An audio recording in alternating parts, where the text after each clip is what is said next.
Welcome to another episode of the Fantasy Basketball PH podcast. Enjoy the show. What is up mga paps? Salamat Papi Josh sa malupit na introduction.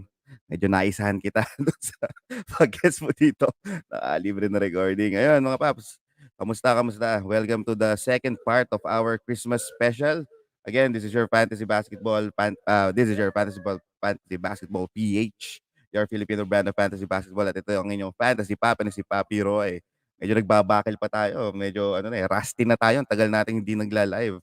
So for again, just a quick recap kung ano yung mga content ng episode natin for today is again, this is a FBPH Christmas special wherein magdi-discuss tayo per team. We're trying to actually cover everything, every player sa team, every aspect as much as we can. Siyempre, meron ng mga straightforward na team so hindi tayo mag-spend doon. Pero we're gonna talk about yung current na lineup nila kasi obviously madaming madaming maaga nagha-holiday ngayon sa mga NBA players natin for sure. Punong-puno ang mga IL spot at IL plus nyo. And then pag-usapan natin yung mga recent transactions, possible na buy low ng mga players, projection possibly sa second half. And then if you have any questions about everything dun sa mga nabanggit ko, shoot nyo lang kasi parang kwentuhan to. Discussion kami ng ating special guest for today. And then if you have any question, shoot lang kayo ng shoot. Kaninang umaga, medyo konti lang yung gising pa kasi medyo maaga talaga. Pero maraming salamat, Papi. Zach Hanshu, Imagine from Fantasy Pros. Ngayon, nakuha na siya ng NBC Edge. So, tingnan natin kung ano pang magiging career ni Papi Zach, which is one of our good friend na medyo inaano din tayo niyan eh. Sineshare din yung ating content sa kanyang mga friends internationally. So, aside from fantasy, gusto ko ding i-shoutout yung mga mababait na mag-share ng blessings sa mga kababayan natin sa Cebu, specifically sa Barangay Azucena, Barili, Cebu. So, isa to sa mga barangay na na-hit hard ng Typhoon Odette.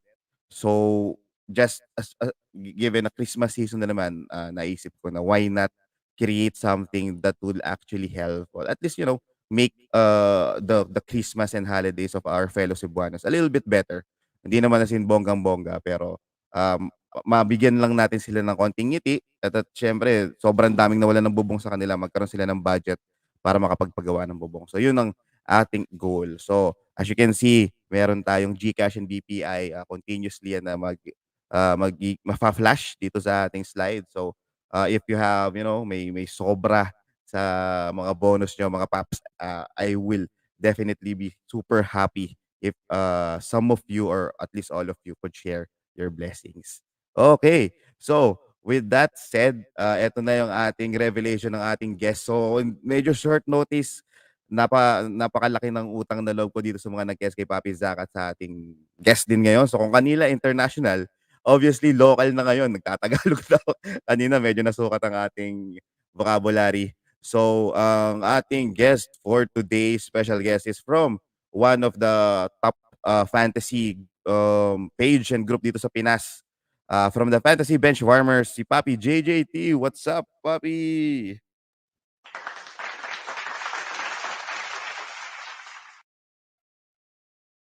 Yo, Paps, nakamute si Papi JJT. Ulitin Parang, natin, yan. okay, ito na pala. Yan. Okay na. Alright, what's up guys? Merry Christmas sa inyong lahat. Papi, Merry Christmas din sa'yo. And I hope safe kayo. And maganda to kasi it's for a good cause. Kaya we're here to help out some of our kababayans na nasalanta ng bagyo. So yun, donate kayo. Tama. Maraming salamat, Paps. Ikaw, Paps, kamusta naman? Kamusta naman ang holidays? Ramdam mo na ba ang holidays, Paps? Okay lang. May work pa rin naman eh. So after the Christmas, may trabaho pa. So, pag tumatanda ka na, medyo hindi mo naramdam masyado. Parang every day is the same, day pa rin. Walang something special. Pero okay naman, enjoy. Ngayon, time to relax ng konti. So yeah, pero I'm happy to be here to share some thoughts about fantasy pa rin. Tama. Tapos shoutout din kay Kumish na nasa Tagaytay ngayon, Oo, 'no? si Kumish As much as he nagbabakasyon kasi. wanted, tama, nagbabakasyon. Kasama ang kanyang bagong baby siguro. So ayan Yes. mga paps, shoutout muna tayo sa mga nanonood ngayon, Papi Josh Dayaban, what's up with you? Papi Jonel Zuezo at Aaron Mayuga. So, ang i-discuss natin, kanina nagtapos tayo, alphabetical to, no? Nag-start tayo sa Atlanta Hawks, nagtapos tayo sa Golden States, no? May Golden State earlier. So ngayon, umpisa natin sa Houston Rockets. So currently, palong-palo ang Houston Rockets. Tingnan natin ang status ngayon ng Houston Rockets. Houston Rockets is actually 10 and 23 in terms of win-loss record. Dulong-dulo. Lamang naman sila sa Detroit. So that's good in some sense. Pero current lineup naman nila, based dun sa mga previous na injuries and protocols, ito, Jalen Green, Eric Gordon, Garrison Matthews, Jashawn Tate, Christian Wood. So pag-usapan muna natin yung starters nila. Dito sa kanilang starters, bagong salta lang ulit ito, si Jalen Green, nakababalik. I guess kanina lang siya ulit naglaro. Played well, maganda yung nilaro ni Oo, Jalen Green today, and then something na mababanggit ko kay Jalen Green, actually nabanggit ko na to before pa siya ma-injury. I think he's one of the players na gustong i-target. I think there's a good chance he could have a ant run. So tandaan nyo, last year itong si Anthony Edwards sabaw on the first half. As in, makikita mo siya sa free agent din, katulad din ni Jaylen Brown, same issues, efficiency. It's something na ano naman expected sa mga guards, especially mga scoring guards na alam mo yun, medyo mahirap mag-adjust. Thing is, ang main difference siguro sa kanilang dalawa would be there are several other Rocket player na pwede pang asahan compared during sa time ni Anthony Edwards, iha-highlight talaga siya. Wala yung kasama niyang guard, yung kasama niyang rookies doon and then sophomores, hindi mga scorer. Compared dito kay Houston Rockets, meron pang KPJ, tapos kung di pa mate-trade to sila Eric Gordon, kagaw din niyo to. Pero sa'yo, Paps, ano ang masasabi mo dito kay Jalen Green? Is he someone na you think can do some Anthony Edwards run? Baka for me, medyo mataas yung expectations pag Anthony Edwards run, no? But I think he will have good stretches. Kasi like any scorers naman, talagang may mga inefficiencies may mga challenges Pero ang difference siguro ng konti is that very young din kasi si Jalen Green Bata pa in the sense that, although si Anthony Edwards bata pa rin, pero parang ano kasi parang medyo may konting pagkahilaw pa ng konti. Alam mo yun? Yun yung nasi-sense ko with watching his game. And plus, it doesn't help na medyo nasa bad team rin siya. So, and then kasama pa niya si KPJ, 'di ba? And KPJ malapit na rin yung bumalik So, hindi masyadong unlike si Anthony Edwards, medyo solo niya yung role doon 'di ba? Whatever role he has, medyo maganda yung role niya doon. Pero possible, pero I don't think it's as grabe as Anthony. Pero maraming mga Jalen Green ako nakikita on the waiver. So I think you should pick him up at this point. He should not be there na. Kasi ano na naglalaro na rin siya. Wala pa naman si KPJ plus struggling Houston, tanking. So I think he has all the chances na pwedeng gumawa. Yung chances nandun. For sure. True. And then in terms of upside, feeling ko bilang lang din naman yung mako-compare mo dun sa upside na meron si Jalen Green dun sa may ibang nasa free agent Yeah. pool nyo ngayon, especially in terms of long-term value. Kasi malamang meron ngang medyo mas okay kay Jalen Green, pero long-term wise, posibleng hindi ganun ka-okay. Baka naman, alam mo yun, nagkakaroon lang ng opportunity dahil maraming out.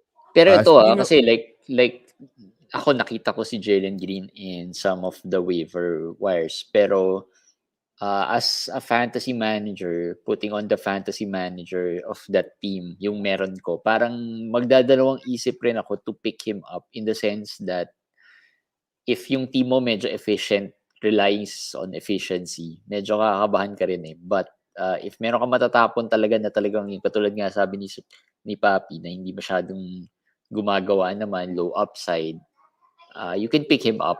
Worried lang rin ako really on the efficiency kasi with these rookies, medyo masagwa yung especially nung first half, medyo masagwa yung pinakita ni Jalen Green early on eh. Pero today he played well, so I think that should signal everyone to pick him up already. Yeah, agree naman ako doon yung talagang ibabagay mo sa team mo. Pero something that I would do if efficiency based yung team ko is I'll flip him.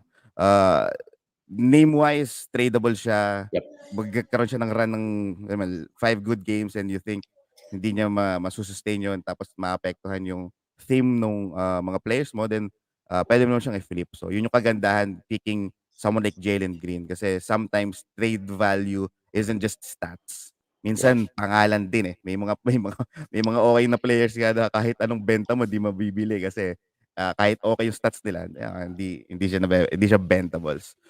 And speaking of opportunity, isa sa mga nakakuha ng magandang opportunity for the Houston Rockets is Garrison Matthews. Actually, I was surprised na there's several GMs and even casual players that na-surpresa na okay talaga to si Garrison Matthews kasi he had a good run back in the Washington Wizards. Naalala ko yun eh. Parang sobrang naubusan din sila ng players. Tapos sobrang ganda nung ginawa ni Garrison Matthews doon as a shooter, as a player, as a role player.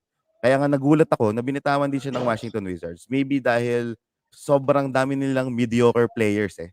Ang dami nilang options sa Wizards to the point na yung mga good role players nagmumukhang wale, bibitawan nila. Pero yung natitira sa kanila, wala namang sobrang solid.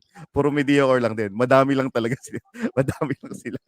So, well, that's Washington Wizards for you. Pero with this performance, Papi JJT, Eric Gordon might be gone after maybe a trade. Maybe that goes as well with Christian Wood.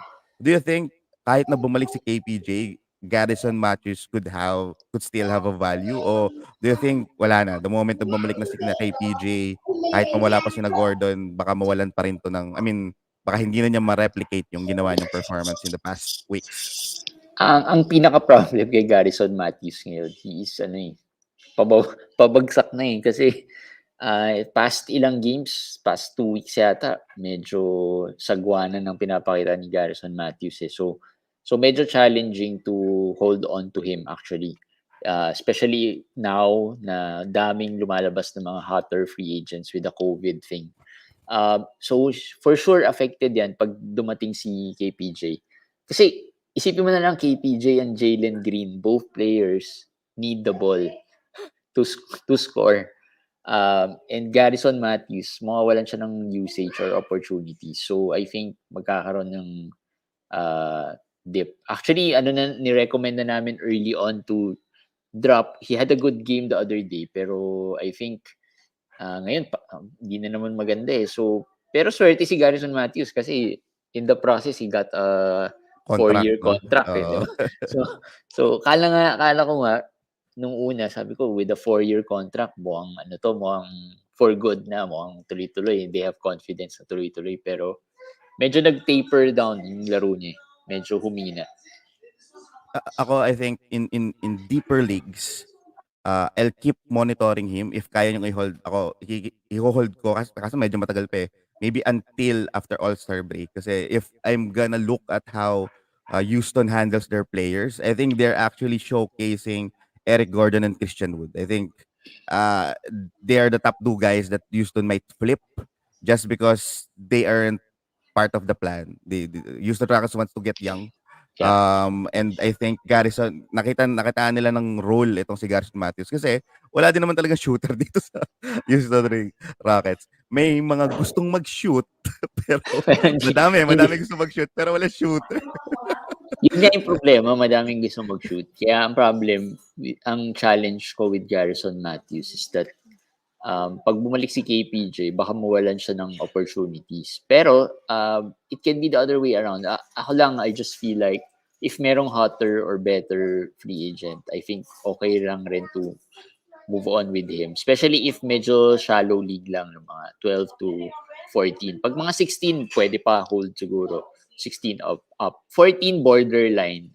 If wala ka naman papulot, might as well stick with him for a few more games. Pero kung meron diyang, kasi ewan ko, I don't know why, pero doon sa isang league ko, may mga nag-drop ng Cam Johnson na parang I'd rather have Cam Johnson than Garrison Oo, Matthews. oo. So, parang ganun. So, baka lang may better, I don't mind dropping. Pero if wala talaga, then might stick with him. Or stay with him for a few more games. Katulad nga ng sabi ni Papi, baka magkaroon pa ng more opportunity. Actually, may minutes naman. Andyan yung minutes eh. Wala lang talagang, lately, medyo baka yung depensa medyo nagpo-focus in on him na rin. Yeah, saka ano na naman 'to, ito yung mga player na you get him for certain stats. Hindi naman siya yung talagang will win you games and Yeah. maapektuhan ka kapag hindi mo siya nakuha. And speaking of other solid players in Houston Rockets, let's talk about the elephant in the room in Yeah. terms of the Houston Yeah, Rockets. parang kilala ko na yan. Alperen Sengun. Ako, ang storyline ko talaga sa kanya, I think the reason why they keep holding him up is to really showcase Christian Wood. I think Houston knows he could outshine Christian Wood in terms of skills and all. Yun lang yung nakikita kong logic. Kasi kung hindi, isa lang ibig sabihin nun, sobrang weak ng coaching staff ng Houston Rockets. I do understand na raw pa siya. Nakita niyo naman para siyang Marquis Chris saka parang Triple J kung kumuha ng fouls minsan eh. Pero yung upside niya, yung skill niya undeniable. So sobrang illogical na yun lang yung reason mo kaya hindi mo siya ibibigyan ng place para namang papasok ay sa playoffs to para para i-hold back siya. So yun lang yung storyline na nakikita ko. Pag hindi yun, ibig sabihin ka fire na yung someone from the management or coaching staff. I think Ikaw, Paps, anong take mo dyan? pwede naman sila magsabay ni Christian Wood eh. I think that's possible eh. Hindi ko rin alam bakit hindi siya nilalaro sa starting lineup. Pero minsan napag-usapan din namin before na maganda rin to that he plays with the second unit. Kasi mas lesser yung competition sa second unit eh. Ang challenge lang with Sengun is that he can't play, they don't play him consistently. Minsan 20 minutes, minsan 10 lang, ganyan, minsan 15 lang. So parang yun lang yung challenge sa kanya. Pero sa 20-25 minutes, he can produce naman eh. So kaya people don't drop him yet eh kasi parang 'di ba? Kasi kung bulok naman talaga yan, na-drop na yan eh in a lot of leagues eh. Kahit na sabihin mong high upside yan, especially with the COVID thing now. So I think consistent minutes lang hinahanap ko for Sengun. Mabigyan lang siya consistent minutes kahit sa second unit siya, okay lang rin. Kasi like we said, second unit mas mahina yung competition. Yeah, I agree. Pero ako kung ako sa inyo mga paps, if hindi naman kayo, if kaya nyo pang i-hold, even in shallow leagues, I see him someone that could, hindi naman sure, pero that could really give value. He has the skills, he has the tools. And despite some deficiencies, nakakapag-provide pa rin nga siya ng value, sabi nga ni Saka JJT. So, don't drop. At for yung sure, for sinasabi ni sure. Papi kanina na may name value, ito siguro more than Jalen Green, ito better name value to. For sure, pag sinabi niyong for trade Sengun, maraming hihingi. Maraming mag-i-inquire dyan or magsisend ng offers nila. So, in case lang talagang kailangan mo na ng better players or warm bodies, ito pwede mong i-trade to ng medyo maganda-gandang value. How about Jushaun Tate? Itong si Jushaun Tate, workhorse nila to eh. He can play from 1 to 5. Ganun siya ka-solid. D- Feeling ko part siya ng core ng Houston Rockets. The fact na nawala na sina House and then hindi nga nabibigyan ng playing time itong si KJ Martin eh. So, do you think he could stick around o sa palagay mo posibleng maging player din siya na alam mo yun, to flip and get more younger guys or picks? Ako favorite ko Deshaun Tate eh. So I really like Deshaun Tate even early in the season. After seeing yung last season niya, yung end of the season niya last year. So I think pwede naman tradable naman si Deshaun Tate eh. Ang challenge lang of course usually mga ganitong players you just package them with another player. So yeah, pero kung ako I like him so medyo may bias ako. I'll hold on to him. And then I think if not baka close to top 100, I think feasible naman to end up top 100 si Deshaun Tate. And I think part siya ng Houston's plans. One of the better utility guys na tinatawag namin. You can do it all, sabi mo. Oo, saka pinalagan niya si Harden dati. So, Hindi naman gusto ganung yung level, balls pero niya, oo. Oo, pero para sa youngster, para alam mo yun, pumalag ka dun sa main man ng team mo, good thing para sa'kin 'yan. Siguro, how about any possible players that you're excited aside from, Alperen Sengun after the All-Star break or maybe after the trade deadline na alam mo yun, mag-aala KJ, Martin last year or Monty Brooks? which is interestingly, nandun pa rin sila sa teams na yun. So, I think KJ Martin is one player na we can watch out for. Yeah, I think siya lang mostly. Kasi the other guys naman, like sina Eric Gordon, they're rosterable ngayon. So, most likely, you holding on to them. Hindi rin naman exciting pieces yan. I think Sengun na yung pinaka-exciting with Houston eh. Not much. Jalen Green yun. Abang. Tulad nga sabi ni Papi, medyo if you can take on the inefficiencies, I think should have a better second half. Yung KPJ, medyo titingnan din natin what the situation is there kasi parang the first time they were playing together, medyo hindi maganda eh. So, let's see later on the season. Yun lang. I think KJ Martin na yung medyo high upside pero hindi pa rin sobrang high. Pero True, true. possible na gumawa. Ako I'm actually interested with Josh Christopher. I think there's a possibility just in case something happens to either of the guards that Houston has. I think okay siya. I think Houston loves him as well in some sense. Pero yun nga, masyadong madami pa, sobrang crowded ngayon. Pero siya yun na lang yung parang if ever na biglang may magkaroon ng chance, feeling ko hindi ako magugulat na gagawa siya. Yeah, Yes, yun lang dito possible. para sa Houston Rockets, eh. Ito may nag-chat nga na ano, Sengun potential joker, mag-shine siya maybe next season if he gets more minutes. I think end of the season, sobrang ewan ko na kung anong pagma-manage ang meron ng Houston Rockets kung sasayangin nila yung mga ganitong opportunity to really, check out ano yung magagawa ni Sengun on a 36-minute playing time. So I think yes, I see the comparisons between Joker. Actually, kailangan lang magpaganda ulit ng katawan pa tong si Sengun para makapagbanggaan. Pero andun na. Almost every GMs love this kid, si Albert Sengun. Any more Yeah. players or anything na you want to add for the Houston Rockets, Paps? Wala na. I think we've covered most na. Sengun lang naman pinaka-ano dyan eh. Oo, Sengun talaga. Hinahintay ng lahat. Punta naman tayo sa Indiana Pacers, Papi. Ito yung current na starters nila, Chris Duarte, Caris LeVert, Justin Holiday, O'Shea Brissett, saka si Miles Turner. Usually naglalaro si Sabonis pero may kakaibang nangyari today. Out siya for today. I think Yes.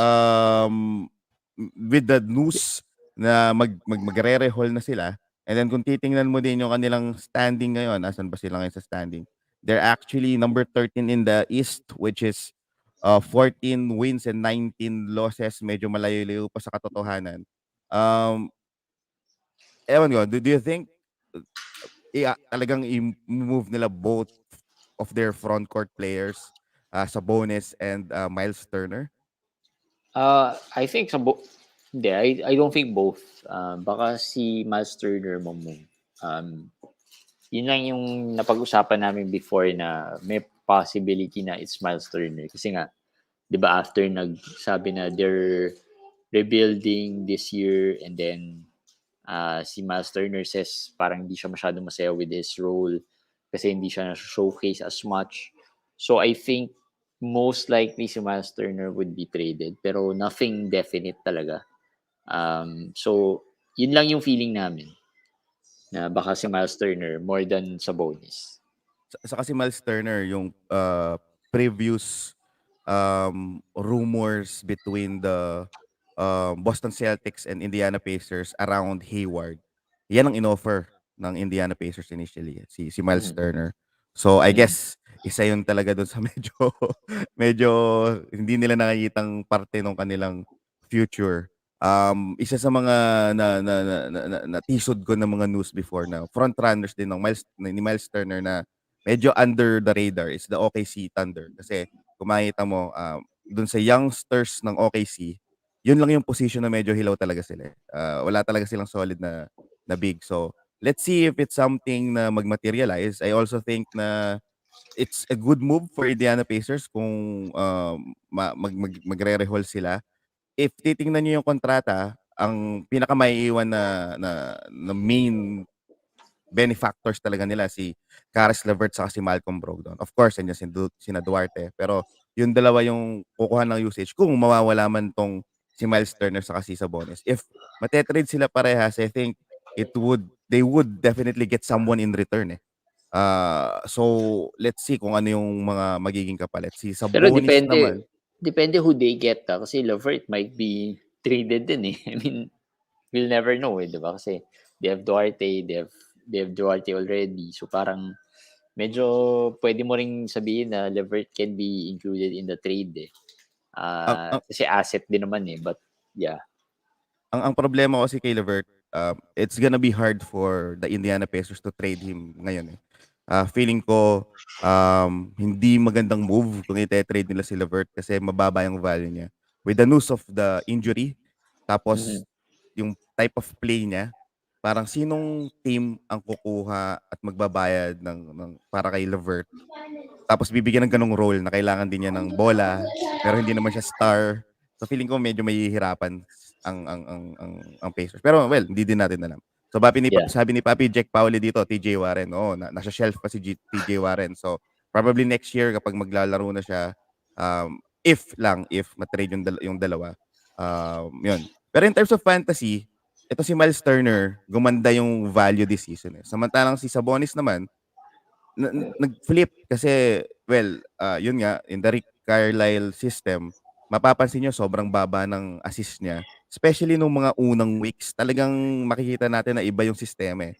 Hindi na niya nagagawa yung usual niyang hindi na sa kanya nag-uumpisa yung play. Pagkatapos kung mag-uumpisa man sa kanya, hindi na pupunta sa kanya yung stats kasi there's a lot of ball handlers.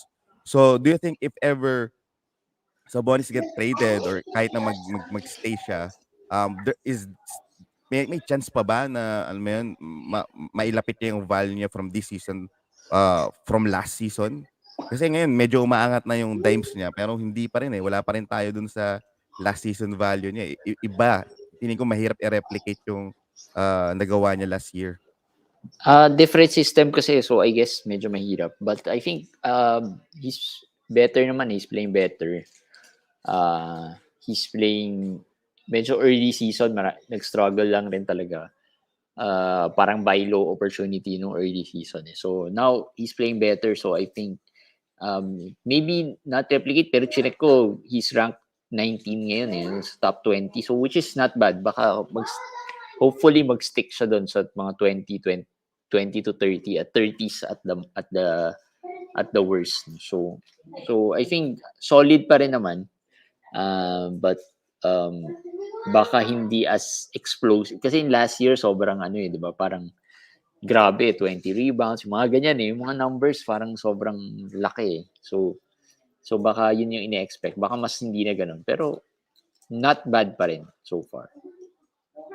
Yeah, ako kasi ang take ko diyan, it took Malcolm Brogdon to be out para makuha ulit ni Domantas Sabonis tong value na 'to.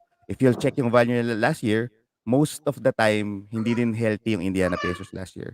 So it just means na if Kung uh, players mo naman, sino Brogdon, sino Lavert, hindi ka talaga magiging healthy. yun nga, that's the point. So, if Domantas Sabonis stays, I guess, if ma-trade nyo si Sabonis ngayon for the value na, kunwari, 19 value, kung talagang yung ka-trade mo is technical about it, makakuha ka ng ganun value. I think you should push mo na yan. Kasi feeling ko ito na yung best case scenario eh. Pagpalagi mo nang mawala si Miles Turner, ito na yun eh. Ito na yung parang pick niya. Ano pa yung pwede niyang idagdag? Uh, I think small chance na magawa niya ulit yung dati, I guess. sobrang parang ano yan parang Julius Randle type yung nangyari. Pero still, tingnan na ano yan, kasi may nagtanong dito, any tips po how to analyze trades? Para sa akin, nakadepende pa rin yan always test the water. Parang kalaban ng trade analysis is assumption Minsan hindi mo pa kinakasa yung trade, nag-a-assume ka na. So, na-spoil, sasayang. Wag lang yung buraot. Wag lang kayong maging SMB mga paps. Wala tayo sa PBA kasi yun talaga yung makakasira dun sa trade value ng mga players, especially ng mga GMs kasi kapag kunwari nag-offer ka na ng buraot offer like twice kay JJT. Sa palagay mo ba pag nag-offer ka pa ng pangatlo kay JJT, papansanin pa ni JJT? Binuraot ba siya? Una Hindi, pero dalawang ito, offers. pinag-usapan namin yan. There's nothing wrong naman talaga in offering Kasi may mga nagko-complain sa amin minsan na sobrang lopsided daw nung offer, sobrang pangit yung sinasabi mo na parang buraot yung offer. Pero sinasabi nga namin, there's no stopping anyone from getting any offers, giving out offers. So, hayaan nyo na lang, decline nyo na lang, ganyan, reject nyo na lang. So, if interested talaga kayo, maybe mag-counter kayo. Kasi some managers, they make a big deal out of it na parang feeling nila parang iniisahan sila pero wala namang makakapigil from one manager to offer to another manager. Nasa iyo na yun if you want to accept or reject. So, Pero that's the thing nga Kaya ko sinasabi na wag silang magbura out offer. Kasi magkakaroon kayo ng negative taste. So, hindi kayo makakadiskarte. Yun yung pinaka-negative impact. Dapat talaga pinag-uusapan nyo bago na iba exactly. yung offer. Ano yun get into a conversation para swerte. Oo. Diba? Ano bang hinahanap mo? Bakit mo gusto? Sino ba talaga yung gusto mong player? Ganyan. Tapos sabihin mo lang kung feeling mo mababa yung offer niya, sabihin mo mababa yung offer para at least malinaw, hindi yung behind the back. Behind the back ang usapan So, pag-usapan na natin yung mga posibleng mawala sa yung mga stars nila. Doon tayo sa posibleng mag-gain kapag naman biglang nagkaroon ng changes sa landscape ng Indiana. So, simula nung lumabas yung news na yon, ang mga mostly added na mga players is si Goga, Bidadze, si O'Shea Brissett, saka si Isaiah Jackson. So, personally, I think it's too early for me. Maybe for O'Shea Brissett, kung malalim yung liga, sure, fine. Feeling ko ngayon pa lang nagkakaroon na siya ng part na siya ng rotation. Pero for Goga and Isaiah Jackson, I see the potential. In some sense, love talaga ng GMs yung blocker na bigs So talaga, pag nabibigyan na lang chance yung lamang yun, talagang bibigyan ka, papaulanan ka ng block, lalo na si Goga. Pero do you think they will ano yung nakikita mong role nila the moment na mawala either or both Miles Turner or Sabonis? Let's assume na picks yung makukuha or hindi makakuha ng big na nakapalit itong Indiana Pacers. Do you think nakikita ng Indiana Pacers yung dalawang players na yun as their, big of the future or sila na yung para mag-anchor ngayon ng front court? Si O'Shea siguro better fantasy upside kasi napakita na niya before, 'di ba, na parang he can contribute. I think late last year medyo naging relevant siya fantasy wise Si Goga hirap pagkatiwalaan There are maraming bigs na minsan na sa waiver like sina JaVale. I'd rather get those na medyo may track record in limited minutes. Speculative if may nangyari, depende sa what happens. Speculative ad, but huwag kayong magbato ng medyo okay na player for him siguro.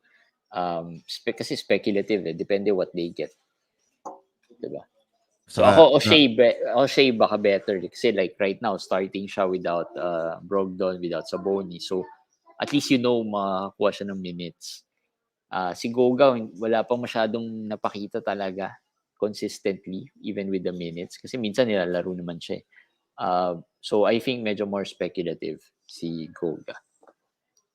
Si Jackson naman, I think, dynasty wise pwede. Pero nga Jackson, medyo baka sobrang aga pa. Baka pang next year yun. Dynasty or pang next year pa, ganyan. Tama. Pero yun nga, feeling ko too early aside from O'Shea. Sino pa ba ito, si Jeremy Lamb. He's actually getting decent Yan, I'd value rather as of have late. those kasi mga ano yan, veteran players na proven na you know what you're gonna get. Yun. So, siguro okay. Pero si O'Shea, if he gets minutes, feeling ko okay din eh. Oo, nakita na natin yan last season eh. Pero Oo. si Rick Carlisle kasi guard heavy yan eh. So I would rather check yun nga. Lamb, Holiday, Duarte, feeling ko mas Wala may na si chance pa Holiday. sila eh. Ay, Justin Holiday Justin, pala. meron yan. Si Justin Holiday, he Yeah. still Justin gives Holiday. decent, hindi team winning pero decent naman. Ano yan? Pang ano lang, Yeah, pampatid pwede na. uhaw. 3 and D lang. True. I think yun lang naman ang pwedeng pag-usapan dito sa Pacers. Wala pang sobrang lumalabas na trade rumor so mahirap mag-assume dito. I guess yun eh. Let's see kung ano na lang magiging kapalit ng front court nila. So punta tayo dun sa ating next na team. Meron pala dito Sabonis to GSW of Wiseman, Kumiga and other feelers. Pwede, siguro. Dubs will go all in. Bababa value ang production niya for sure. Sell high na ba dapat? Kanino? Ako, hindi ito, kay Domantas Sabonis. Ako kasi hindi ko siya masasabi na sell high eh. I think, yun nga eh. Katulad ng sabi ko kanina.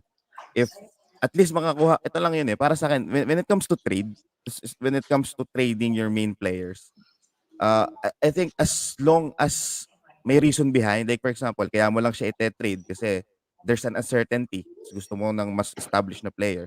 Ako, then go for it. Kung yun lang yung kasi, kung makukuha mo naman yung sa kapalit niya na mas established, walang trade rumors, almost similar value. Ako, hindi ko na i-overcomplicate yung pag-a-analyze ko doon. Magiging complicated lang naman siya kapag you're actually trading without any purpose. Kapag may purpose ka, minsan kitang-kita mo na eh. Minsan nga, pwede kang magpalugi. Kung talaga, kunwari, kailangan ko na talaga ng assist. Kahit naman medyo lugi ako, tapos ikaw lang yung willing makipag-trade, tapos nasa iyo yung gusto kong player.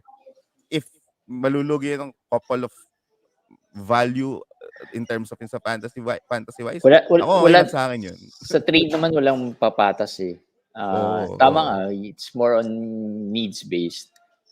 Siguro the reason lang kung bakit mo iti-trade si Sabonis is it doesn't fit your team, di ba? Like yung, may mga trades ako na-encounter over the past few weeks before, mga tipong sinisira niya yung free throw ko, so parang I'd rather trade him kasi panira lang sa free. Okay yung counting stats pero hindi ko kailangan yun eh. Yung free throw ko gusto kong paangatin eh. So, yung mga ganun, they will get players na hindi naka-value kasi medyo mahirap rin, especially if mahirap rin maghanap talaga ng equal value. Especially at that time na medyo hindi pa maganda yung nilalaro niya. So yeah, if you want to trade more of yung tama sabi ni Papi, yung ano yung need mo, kung bakit mo siya iti-trade. And usually, mahirapan ka niyan if you want to get another center kasi syempre center na yan. Tapos, papalitan mo ng another center, the same skills eh. Unless siguro, gusto mo yung blocks, ganyan. Pero yan, mga go-bear, ganyan. Baka ma-swing nyo yung mga ganyang deal if you look for centers. Medyo solid na yan. But if hindi, mga guards like Van Vliet, yan, mga pwede rin. Lalo na ngayon, medyo down, syempre COVID. So, actually, if you're gonna target trades yan, mga naka-COVID ngayon, pwede nyo targetin yung mga yan. Kasi, especially if yung teams hard hit talaga sila. Tapos medyo nasa baba sila ng rankings. Like, nasa 10th, 11th sila, tapos naghahabol sila sa 8th. Tapos sobrang depleted. Yun, yung mga players nila, pwede nyo targetin. Like, trade nyo yung healthy players nyo for their COVID players. Tapos a little lower lang, ganyan. Pwede nyo subukan yung mga ganun. Tama, parang ano yan eh, parang life coaching yan. Mag-start dapat yan sa team mo. Check mo muna yung team mo. Kailangan kilala mo yung team mo. Kasi, yun nga, yun yung pinaka no-no para sa akin. Trading just for the sake of trading. Though it's fun, if it's about having fun, sure, hindi ko kukontrahin yun. Trip mo yan eh. Pero yun, tama yung sinabi ni Papi JJT. So, going to the Los Angeles Clippers, they're currently number 5 in the Western Conference. 17-15, dikit sila nung kanilang sister company. Isa lang ang lamang nila dito sa Los Angeles Lakers. Para sa akin, dark horse to Pops eh, tong Los Angeles Clippers. Kaya siya naging dark horse kasi sila yung uri ng team na kailangan ko lang ng mga vets tapos magta-thrive ako in the middle. Relevant lang siya, hindi siya sobrang lakas, hindi siya sobrang hina. Kumbaga makakabulag. So currently, ang starters nila, Eric Bledsoe, Nick Batum, Paul George, Terrence Mann, and Vica Zubac. So for the starters, Paps, Paul George recently, kalalaro lang, he is actually having a good season this year. Do you think magtutuloy-tuloy itong performance ni Paul George for the whole season? Um, yeah, I think first round value kaya naman, pero not yung early season, not yung top 5, top 6 kasi nung early top 1 pa nga siya, 'di ba? Very early in the season. So, I think first round value top nasa within 10 to 14 siguro, 10 to 15 possible.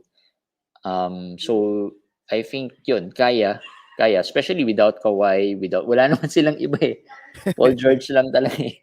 Wala silang ibang choice eh, 'di ba? So pero ang Clippers kasi very well coached. So I think kaya talaga nila mag-thrive. But again, Paul George is the main main guy talaga. So walang iba. Although lately kasi bumagsak na rin si Paul George because of the field goal percentage, yung turnover, sobrang grabe turnover si Paul George eh. Tama, saka bumalik din si Marcus Morris, the veteran Dillon Brooks, si Marcus Morris. So, punta naman tayo sa medyo bata-bata nila. Terrence Mann, bago mag-umpisa yung season, sobrang daming nag-expect kay Terrence Mann. Maganda yung performance niya last year, may highlights, pero unfortunately, hindi siya nabigyan ng time. I think nung umpisa ng season, nabanggit ko na isa sa concern ko kay Terrence Mann is Clippers wants to win. Feeling ko yun eh. And if they want to win, I think medyo mas mabibig. Sabi nga ni JJT, well-coach ang Los Angeles Clippers. I think despite the potential, the skill that Terrence Mann has, in terms of rotation and minutes, someone like Batum, someone like Marcus Morris, ahead pa sa kanya yun eh. So, mahihirapan talaga siyang mabigay yung nakita natin sa kanya last season. Pero do you also think that way, Papi JJT, para kay Terrence Mann? Kasi naalala mo bago mag-start ng season, isa to sa pinag-aagawan eh, pag yung mga padulong pick na, yan, Terrence Mann. Actually, nagulat ako padulong pick na si Terrence Mann. Although, medyo siguro disappointing din kasi parang feeling ko without Kawhi, he should have done more. I think ang problem kay Terrence Mann is hindi siya consistent with the other stats eh. So tama ka, if you'll rely on scoring alone, hindi siya mabubuhay doon. Hindi siya enticing fantasy player. Kasi parang ang bagay kay Terrence Mann parang utility, parang mga Dorian Finney-Smith, mga Jason Tate, yung kapag kaya niyang magbigay ng other stats. Pero pag hindi siya nakapagbigay ng other stats, medyo parang hindi siya pang streamer lang siya eh. Although lately medyo may minutes siya. More of scoring and rebounding lang si Terrence Mann eh. So, and hindi pa consistent yung scoring and rebounding. So, ang hirap niyang i-own. Although lately, yun na, starting siya, may minutes. So, baka medyo uminit-init ng konti. Agree. Pero kailangan niya ng mga stocks. Steals man lang. True. Siguro bandang dulo, pero yun nga eh, feeling ko if Clippers wants to win, he'll stick to a certain role eh, to the point na fantasy wise hindi siya makapag-produce ng mga fantasy friendly stat line. So yung mga vets naman ng Clippers, feeling ko sobrang straightforward. Isa lang yung laging tinatanong eh, paulit-ulit simula umpisa hanggang ngayon. Serge Ibaka, Paps. Serge Ibaka. Kala ko mga Bledsoe yan or Nick Batum. Si Bledsoe kasi wala na eh. Kumbaga sa ulam, Paps. Parang si Bledsoe yung, uy, bagong tindahan to patikim nga. Tapos hindi masarap. Tapos natandaan na lahat, hindi masarap kumain dyan. Kahit minsan maganda yung performance niya. Starting ulit without Reggie Jackson. Without Reggie Jackson. So ito, Paps, Serge Ibaka. Siya kasi yung talagang, siguro name value kasi natandaan talaga siya ng majority ng GMs na Serge Ibaka, kailangan ko ng blocks, kunin ko sa Ibaka, kailangan ko ng tres and blocks, kunin ko sa Ibaka. Do you think kaya pa niyang turn around na mabalik at least yung 70% ng Toronto value niya? Feeling ko malabo na. Serge Ibaka galing sa grabing major injury din yan eh. Hindi yan basta-bastang injury lang eh. So, I think to expect him to, pang streamer niya lang si Serge Ibaka eh. In fact, streamer, baka mag-alangan ka pa. Like sabi ko nga, ang dami na stream. Kasi kunyari, ako, tanungin kita, Papi, kung sino mas prefer mo, Serge Ibaka or Hassan? Hassan na Paps, di, 17 minutes lang. Di ba doon ka na lang sa Hassan eh? Kasi yung Hassan minsan nakakalaro pa eh. Sa di ko nga tinitignan si Ibaka, Paps. Kaya Oh, di ba? nakita ko sa kanya na nag-17 Huwag yun points, na nagulat tanungin, ako. guys. Huwag yun na tanungin.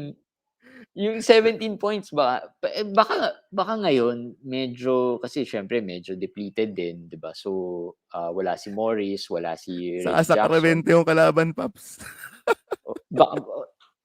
Tsaka Sacramento lang yung kalaban.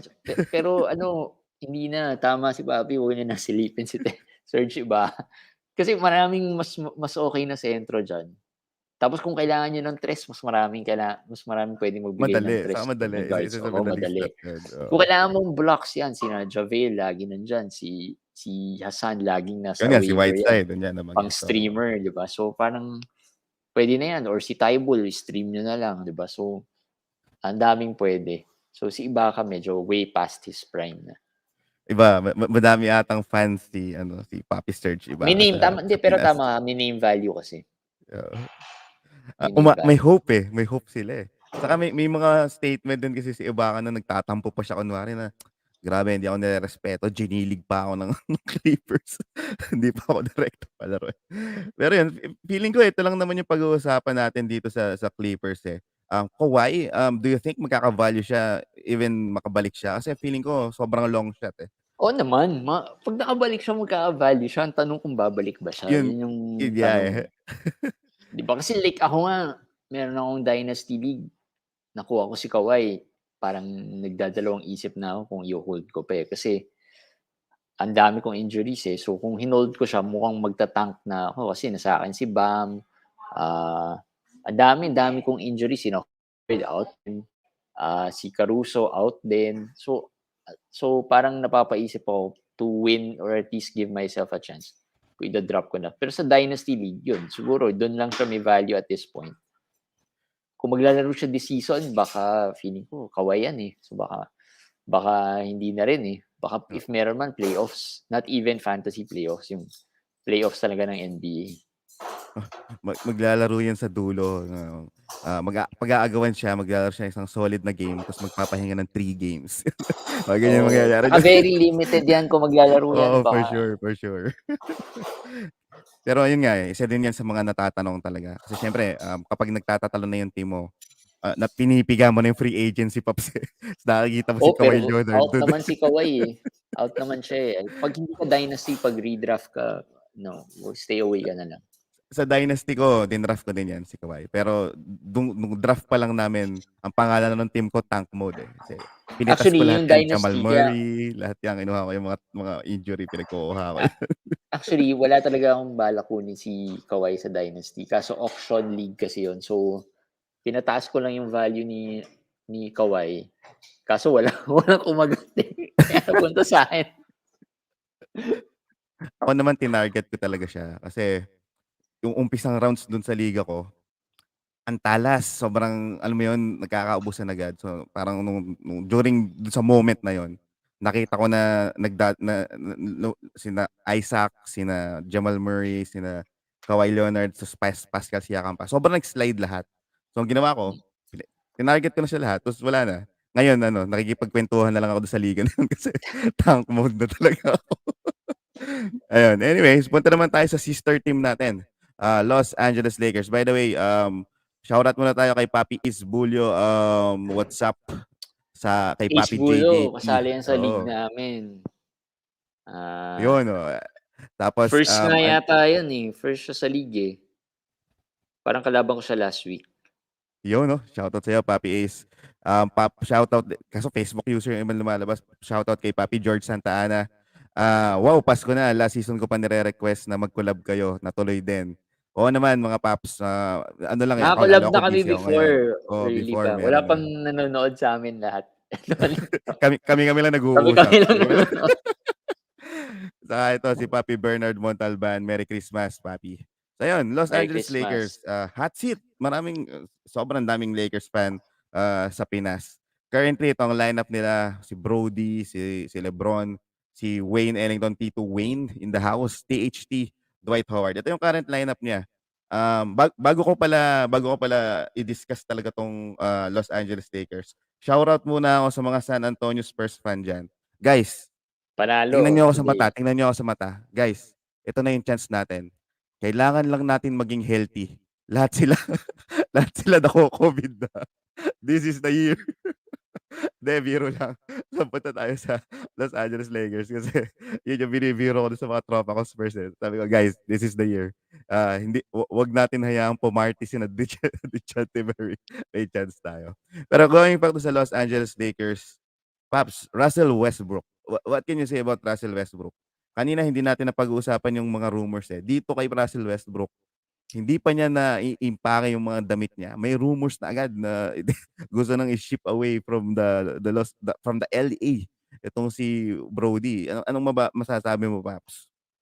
I doubt na i-trade nila si Westbrook. Una, mahirap siya i-trade. Second, I don't think papayag si na LeBron or they would, trade him. Kasi parang feeling ko may usapan naman yan na ganito tayo. Susubukan talaga natin at least for 1 year. So, I think medyo premature. I think most of the trade rumors naman yan, baka mga fans lang rin gumagawa para lang talaga. Kasi naiinis lang sila. Pero really, ang problem naman ng Lakers, hindi talaga sila mag-gel together. So I don't know what the main challenge is. Kasi solid naman si LeBron, si AD medyo bumaba yung laro so towards bago siya ma-injury. So wala, I don't think they got themselves healthy so tsaka baka yung system hindi fit masyado. So baka yun yung medyo problem. Fantasy wise though, wala. Yun, fantasy-wise, anong valuation mo kay Westbrook? Westbrook will always be Westbrook, the typical player na kung gusto mo ng counting stats, you'll rely on Westbrook. Pero yun nga, there are certain teams lang that he can fit, no? So depende kung ano yung build ng team mo and all. Yeah, so this year solid. Ano bang ranking ni Westbrook ngayon? Pero I think he's okay naman maayos naman siya. Medyo earlier, medyo shaky lang pero medyo nag-stabilize na rin. Kasi medyo nag-stable na rin yung role niya, I guess. Saka in terms of yung start, mas maganda yung start niya this year kaysa last season. Sobrang sabaw nung start niya last season. Gumanda lang yung laro niya, almost padulo na nung season. Talagang naghataw na siya ng triple-double. Pero feeling ko mas okay yung start niya. Yun nga nai-impluwensyahan lang talaga siguro yung mga GMs ng Ines and then yung upset yung mga Lakers fan. That's why nade-devaluate itong si Russell Westbrook. So, Doon naman like tayo I said, kay yung Westbrook, lastly lang Westbrook, stats ni Westbrook, 45% field goal, 65% free throw. So, you know what to expect 4.6 turnovers per game. So, kung kaya mong tiisin yun, then okay lang si Westbrook. Kung medyo medyo feeling mo kaya mong i-take yung mga ganong negatives dun sa positives. Kasi the other stats naman, solid 19 points per game, 7 rebounds, 8 assists. So solid na yun for the counting stats. And 1.2 steals. So yun, depende sa team mo. Pero ako, not a big fan, so ako stay away ako lagi. Unless makuha mo siya ng cheap. Oh, so that's Kahit the time na magiging kahit na interesado ako. Ako magiging interesado ako kasi mahilig akong gumawa ng trade. So parang gusto kong makuha si Westbrook para makapag-pull off ng magandang trade. Yung challenge hirap of rin i-trade yun creating a trade. Yun na nga parang masayang makaisip na paraan, parang achievement na parang uy, na-trade ko si Westbrook. Pero anyway, LeBron James, Paps. When LeBron is healthy, he's looking like a steal of the draft. Pero do you think kaya niya tong gawin for the whole season? Kasi yun lang naman yung question sa kanya every year, lagi ito, even ako, hindi ko nga dinadraft si LeBron dati. Parang first time kong magkaroon ng LeBron last year. Yun, first time kong magkaroon pala ng LeBron nung bago pa lang ako. So that's way years back. Mga 8 years ago na yun, 7 years ago. Tapos ngayon lang ulit ako nagka-LeBron. Dahil nga sa feeling ko, magda-down year yan. Para sila si P3 eh. Pero do you think ma-maintain ni LeBron to? Kasi ako, personally, andun ako sa storyline na siya lang talaga yung aasahan eh. He needs to really to play better if they want to at least be part of the top 8 or at least siguro long shot na yung top team dito sa West eh. Yeah, to sustain, I think kaya naman. Ang kalaban na naman ni LeBron is the health eh. So, but as long as he plays, he will be solid. Top 30 value siguro. Basta naglalaro siya.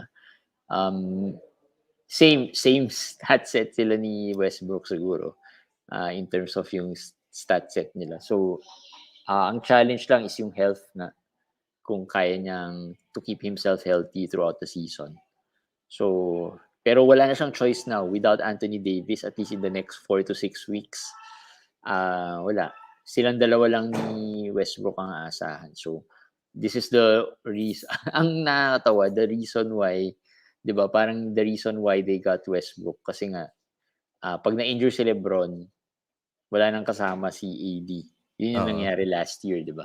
Or pag na-injure si AD, wala nang kasama si LeBron. So, ngayon, nangyari na nga, si AD na-injure. Unfortunately, tumanda na rin naman si LeBron. So, yun yung fear lang na baka medyo, yung sinasabi ni Komish lagi, parang ito yung yung Lakers in the Dwight years, di ba? Yung Dwight Howard, Nash, Pau, and Kobe Lakers, na parang Malone. daming pieces. Hindi. Yung after na nung Malone. After na nung Malone ba yun? After na Malone. After na ni Payton. After na. Ito yung Nash, Steve Nash, Dwight Howard, Pau Gasol, tsaka kakatapos lang nila mag-championship na ito eh. Tapos Kobe, di ba? Tapos medyo naging disaster yon, di ba? Playoff sila pero na-injured din si Kobe sa dulo. So, baka, sabi ni Komish, parang ito raw yung na-feel niya nangyayari with the Lakers. Which, sa nakikita natin ngayon, parang gano'n. Yung parang tipong kapit lang sila dun sa last few spots ng playoffs. Tapos na-try lang nila manalo sa playoffs. Pero if nandun sila sa mga 6, 7, 8, mahirapan sila. Kasi yung top 3 teams, di ba, medyo malalakas din eh. Hindi lang medyo, malalakas talaga. Like sina Phoenix, sina Utah, di ba? Pero tama yun eh. Feeling ko yun lang yung syempre, ayaw sabihin ng Lakers. Pero feeling ko yun yung pinaka-ideal na scenario eh.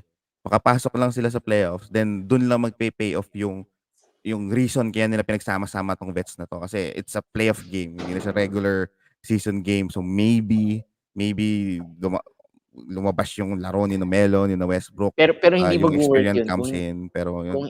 Kung hindi sila nagpakita ng kunyari, mga 6-7 game win streak, 8 game win streak, kung hindi nila magawa yun, medyo mahirapan sila to win sa playoffs. Especially if they're nasa play-in sila or the 6 seed sila, mga kalaban nila, Utah. Medyo mahirapan sila dun, I think. Utah baka pwede pa, pero pag natapat sila sa Golden State, sa Phoenix, medyo mahirapan sila Hirap dun. talaga. Do you think ano yung adjustment na pwede nilang gawin, Paps? In terms of maybe another trade? Hirap. Paano ka mako-convince ng Lakers na, oy, Papi JJT, contender kami? Kung gusto nila to win now, trade na nila si THT. Sinong kukunin? Wala naman silang assets eh. Yun lang asset nila eh, THT. Si Isaiah Thomas, Paps. Asset nila. Wala silang asset. Pero yun, I think, wala eh. Mahirapan sila to make moves. Kaya I think they will stick to this roster.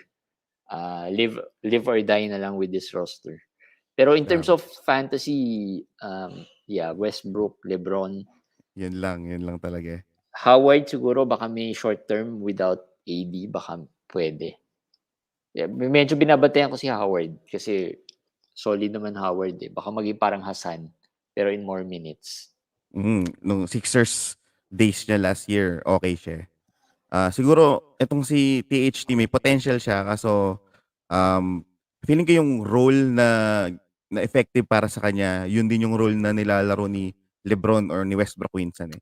Kaya dahil healthy yung dalawa, nahihirapan siyang i-adjust yung game niya kasi compared to the likes of Caruso, meron kang specific na role na alam mo yun, he can actually contribute without, asking for the ball and then really getting some or scoring some hoops or getting more usage. So, sana it will come kasi madaming ang fans ang Lakers. Punta naman tayo ngayon sa Memphis Grizzlies. Eto, malupit tong team na 'to.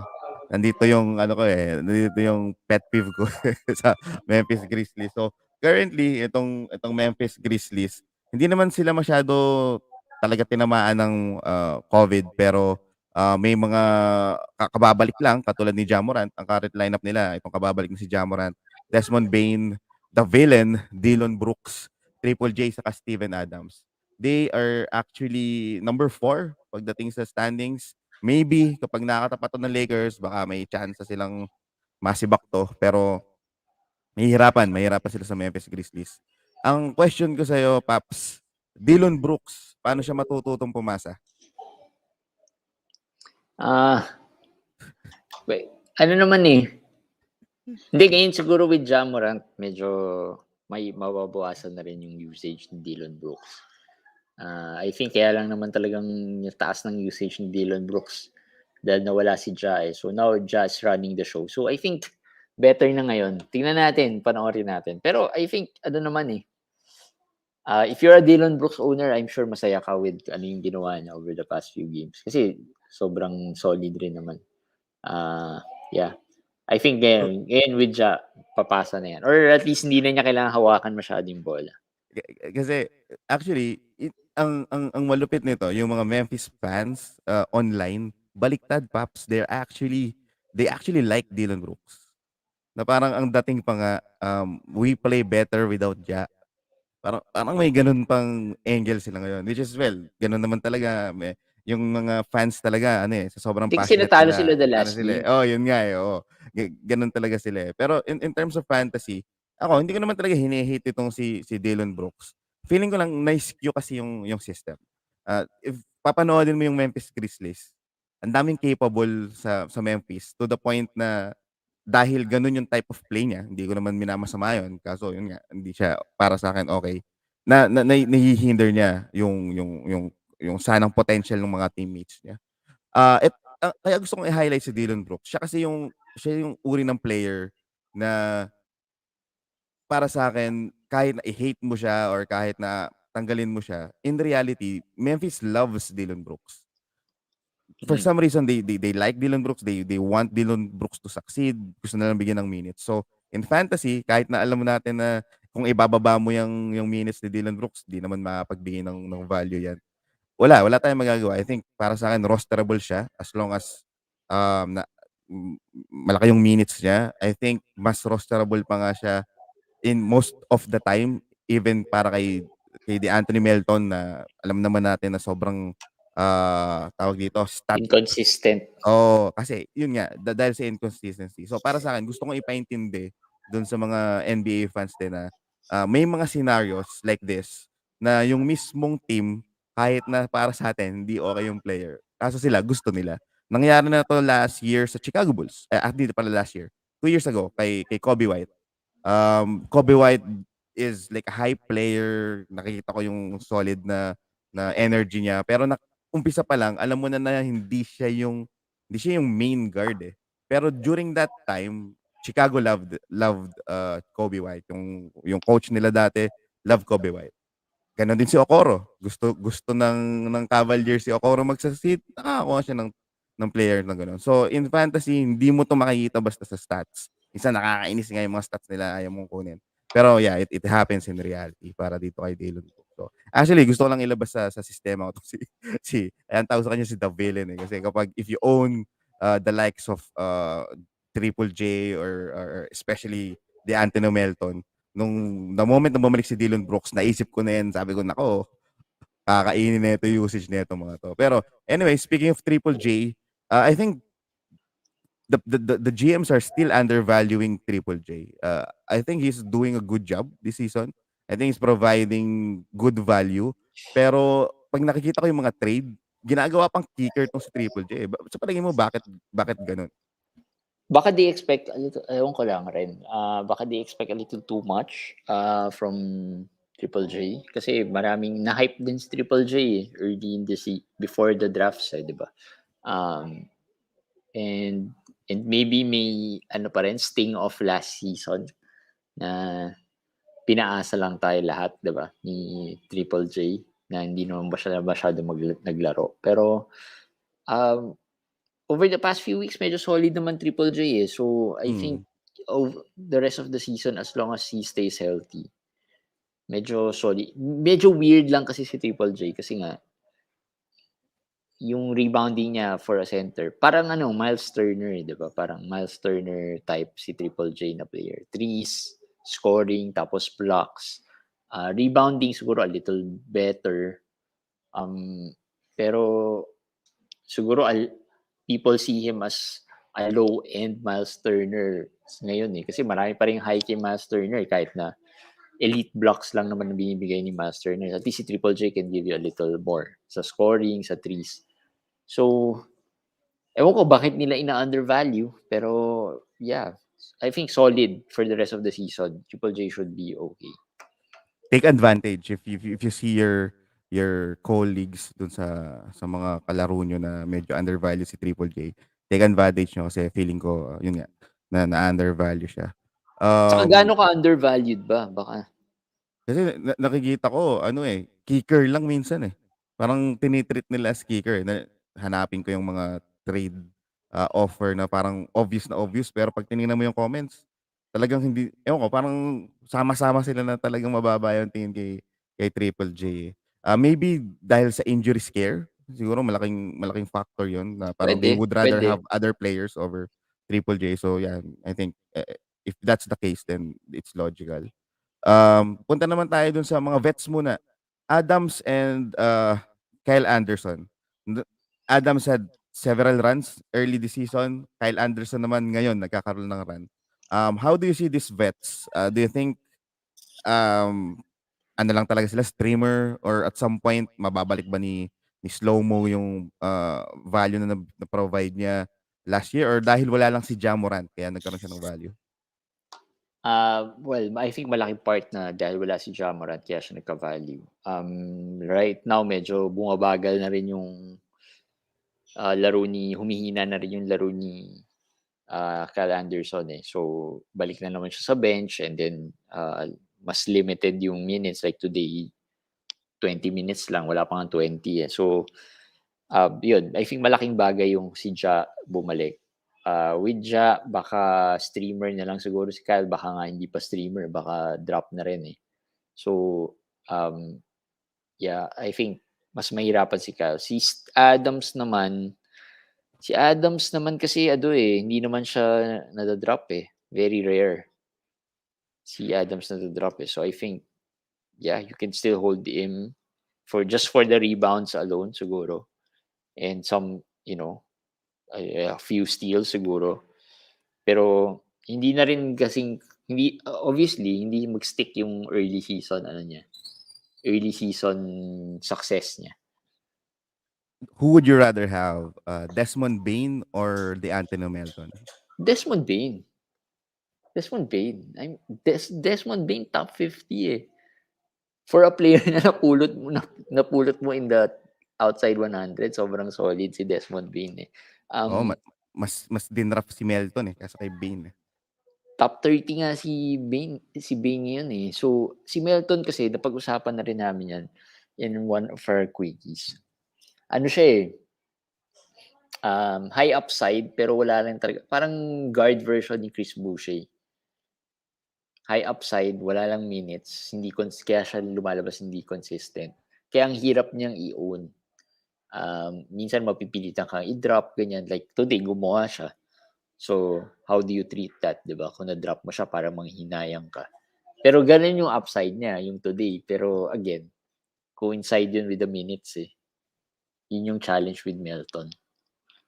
Saka siguro, kaya mas naging challenging din yung decision from other GMs is sobrang daming options ngayon, katulad na nabanggit mo kanina. And then if you own D'Antino Melton, tapos nakikita mo yung mga biglang nagkakaroon ng opportunity doon sa mga teams na maraming COVID.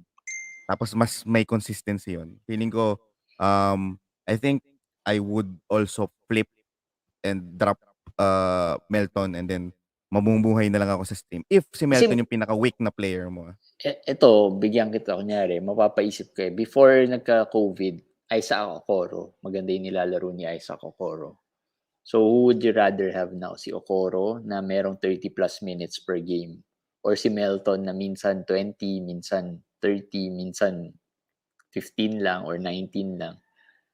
Parang doon mapapaisip ka na kaagad kung sinong kukunin mo. Kasi yung isa may minutes 30 minutes Kailangan lang niya maglaro at maglaro. And he was playing well. Diba? True. Ikaw, Pap, sino pipiliin mo doon? Ako siguro well, in general, ang i-advise ko dyan, of course, check nyo kung anong kailangan yung stats kasi makikita nyo naman yung mabibigay nilang stats Pagkatapos, ako siguro magme-Melton ako just because of yung sanay na ako mag-set ng expectation Kung siya yung dulo ng player ko, tapos ang expected ko lang, mabigyan lang ako ni Melton ng 2 steal, 10 points, 2 assists. Kunwari, ganun yung expectation ko. Masaya na ako. I think siya na lang. Kasi, compared to Okoro, yung good game ni Melton, bomba yun. Parang pag naulanan ka ng good game, parang medyo difference maker. Alam kong mangilan-ngilan yun, pero siguro part lang ng personality ko na, ano yun, it's something na aabangan mo yun yung psychologically addicting dun sa mga gantong players. Kaya kahit yung mga Bush hindi sinusuka ng mga GM, meron something sa kanila na hindi mo makakakuha sa ibang player, which is yun nga, yung upside. Yun yung mag-swing ng value in terms of fantasy kasi gray area siya Hindi mo parang sinabi, sige, fine, may upside siya. Kailan yung araw na yun? Walang makakapagsabi nung araw na yun. Wala. Kaya yung Parang excitement ano lang na, yan? Ito, bigyan pa kita isa. Sengun or si Melton? Sengun ako. Sengun. Ano Ganun yun kataas yung value. Well, ganun kataas yung value. Kasi kung iisipin mo, pareho lang rin silang with the inconsistencies Pero diba? kasi, Hindi pa rin consistent yung minutes. Pero yung upside nga, na sinasabi mo. saka yung players in front of them, malaking bagay din. Kasi, Yeah, true. mas nakikitaan ko na clear path si Sengun, especially sa down the line, compared to Melton. Kasi, wala unang-una, hindi naman nagbago ng coach. So, medyo alam na natin kung anong valuation ng coach ng Memphis kay Melton. Ayun. So, feeling ko naman, ito na yung mga dapat pag-usapan dito sa Memphis Grizzlies For the Miami Heat, medyo underwhelming pero feeling ko kasama na rin yung malas dahil actually hindi siya malas kasi it's something that we expected like Jimmy Butler being out. Year per year, medyo expected na natin yan Medyo hit on the gut lang tong si Bam Adebayo being out. But current lineup nila is Kyle Lowry, Max Strus, Gabe Vincent, Duncan Robinson, and Dwayne Dedmon. Wala dito sa listahan na to yung gumagawa ngayon, which is Tyler Hero. So, unahin ko muna tong question na to bago natin pasadasan yung ibang mga players. Paps, Tyler Hero, dynasty-wise, how do you value Tyler Hero? Ito naman, ibang, kasi kanina puro standard tayo Dynasty, do you think he's someone who you would invest? Oo naman. I mean, depende how high siguro, depende. Dito na lang, siguro if you compare him to, sino ba mga kabatch niya? The rookies now. Better siya than, I guess, mas high ako sa kanya than maybe a Jalen Green for now. Pero hindi ako as high sa kanya compared to maybe a Cade or syempre yung big three na rookies ngayon, di ba? Si Scottie, si Mobley. For sure, mas doon ako over Tyler Hero. Giddy, Paps. Giddy or Hero? Baka Dynasty Giddy. Dynasty. Baka Giddy. Kasi yung stat set ni Giddy mas maganda yung assist, yung rebounds, mas consistent Si Tyler Hero kasi, although nag-increase na yung assist niya and rebounds niya this year, more of known siya for more scoring lang talaga Plus, si Giddy nasa OKC. So, alam mo talagang maso-showcase siya. Dynasty if you're talking about Dynasty, mas Giddy ako over Hero. Cole Anthony or Hero?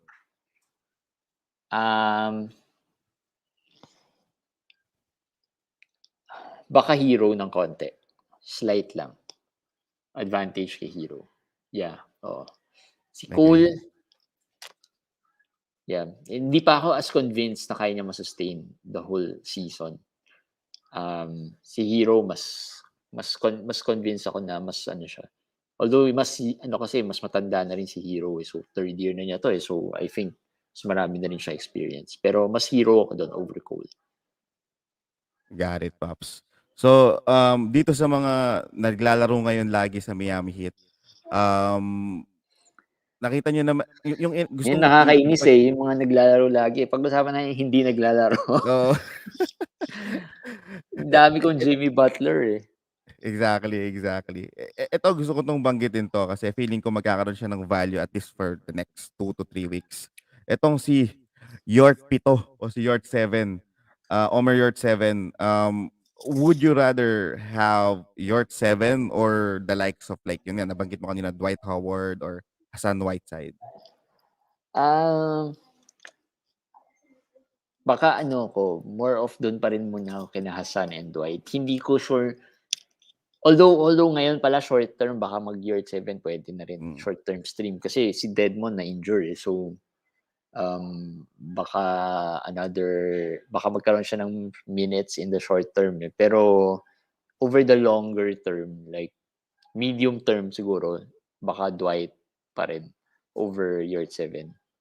Pero ina-assess ko pa kung ano yung magagawa ni Dwight kasi like today, although tambak sila, so 9 rebounds lang, 2 blocks yata. So parang hindi rin nakakatuwa So pero I think dahil lang alam ko si Year 7 pag bumalik lahat, medyo mawawala na siya ng role. Wala talaga. Pang 3 weeks lang, tamang 3 weeks tong si yung si Yort habang 7. wala lang sina Bam. Si Bam saka si Deadmon. Oo, after nun, pag bumalik na yung mga yon, even si Butler, wala na yan, hindi na masyado GG na. makakalaro. So I think very short term lang, baka pwede si Year 7. Pero baka nga better pa si Hassan kasi alam mo na yung role Yun na yung role niya Hindi ka na aasa na magto 25 minutes or Kung ano na yung role niya ngayon, okay na. Or Javel, ganyan, mga Javel. Kung centers lang. Ito Paps, Kyle Lowry. If i-offer si Kyle Lowry on a decent value, hindi mataas and all, do Ano you yung decent? decent siguro sino ba yung sino ba yung pwedeng itapat natin kay do you rather have Desmond Bane over Kyle Lowry? Yan maganda So yan. medyo magkaiba yung stat na nabibigay nila Cole Anthony over and kay Kyle Lowry. Para medyo Personally, parehas ng konti. mas gusto ko si Kyle but laging worry lang naman kay Kyle is the injury risk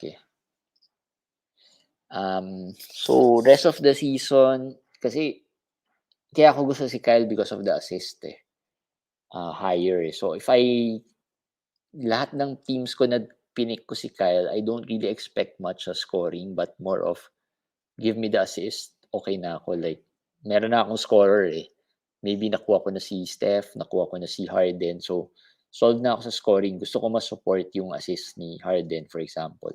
So, baka I'd go Kyle for that type of setup. Pero kung gusto ko yung ma-support yung points or scoring ni Steph, for example, I'd go Bane. Si Cole Anthony siguro more of, si Cole Anthony? More of scoring rin kasi si Cole Anthony and a little bit of everything. So, maybe, baka baka Kyle ako over Cole. Kasi feel ko Ganun kasi ako mag-build ng team this year. Ganun ginawa ko. Like si Kyle, pinik ko talaga siya for the assist. I don't expect anything else. Kung bigyan niya ako ng konting points lang, kunyari 10 points lang or 8 points, okay lang sa akin. Basta bigyan mo ako 14 assists, ganyan. Masaya na ako doon. True. Saka siguro kaya ako nabanggit tong si Kyle Lowry kasi feeling ko he's one of those players that could have a very solid run in the next 2-3 weeks to the point that maybe this is a good opportunity for you to actually trade Sell. Yeah. Kyle Lowry and get some better value. Kasi yun nga, Baka better, baka yung kung Bane lang habulin mo, find someone better pa. pwede kang hanap ka ng mga medyo pwede mong medyo low yung value ngayon pero Oo.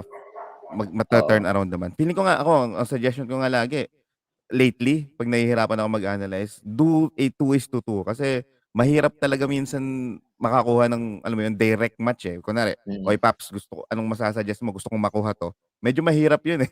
Kaya minsan, ang Totoo. sinasuggest ko na lang, mag 2-2 ka, and then dun mo pwedeng laruin yung mga valuation in the current situation. Like for example, ngayon maganda yung performance nito, pero alam mo hindi mo siya mabebenta in the future. So isama mo na lang siya sa package para in hindsight hindi mahahalata kumbaga na parang hindi matutuon yung focus dito, mas matutuon dun sa kasama niyo sa package. Totoo. Tama yan. Sino pa ba yung pwede pag-usapan dito? Kasi sa mga paps, sa mga nanonood ngayon, I think JJT will actually jump into another agenda of his. Meron pa siyang gagawin for today. Kaya if you have any questions, ito non-Miami sundot na question para sa'yo, Sige, go. Paps. Herb Jones or Matisse Taibul? Anong masasabi mo dyan, Paps?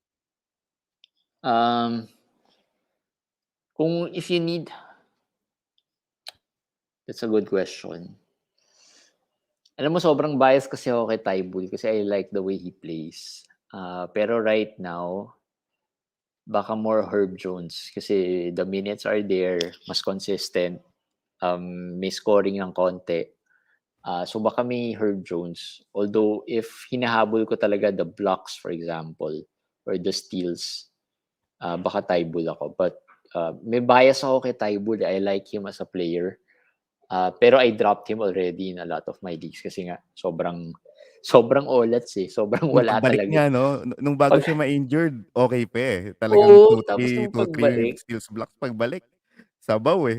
Saka walang minutes, Paps. Okay lang sana kung, malas lang to.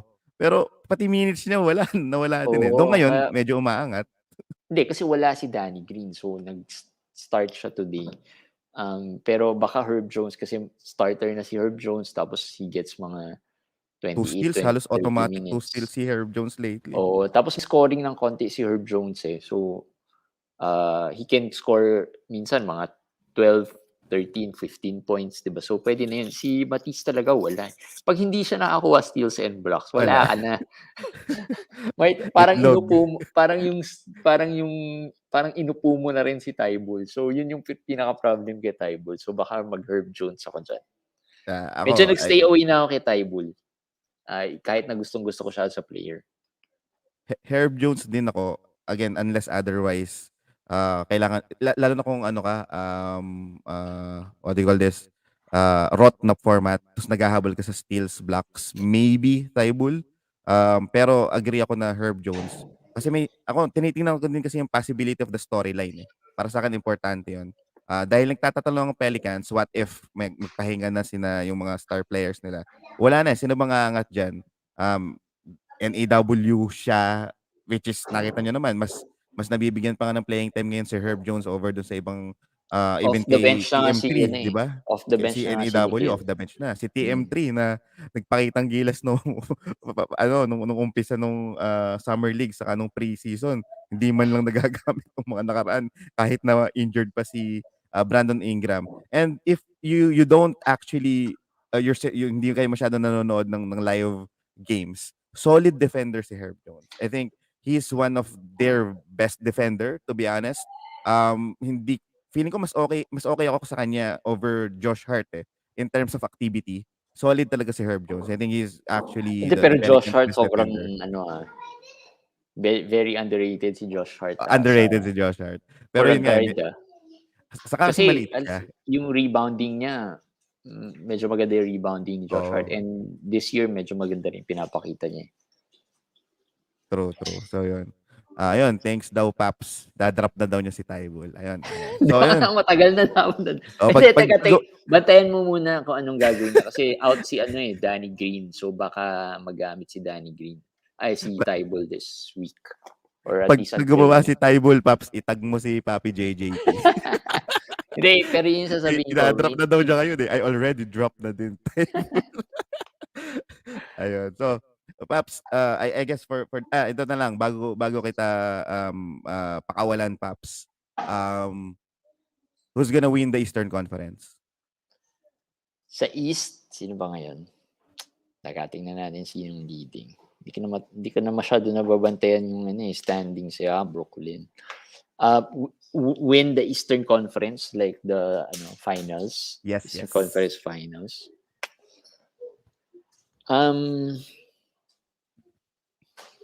I'd go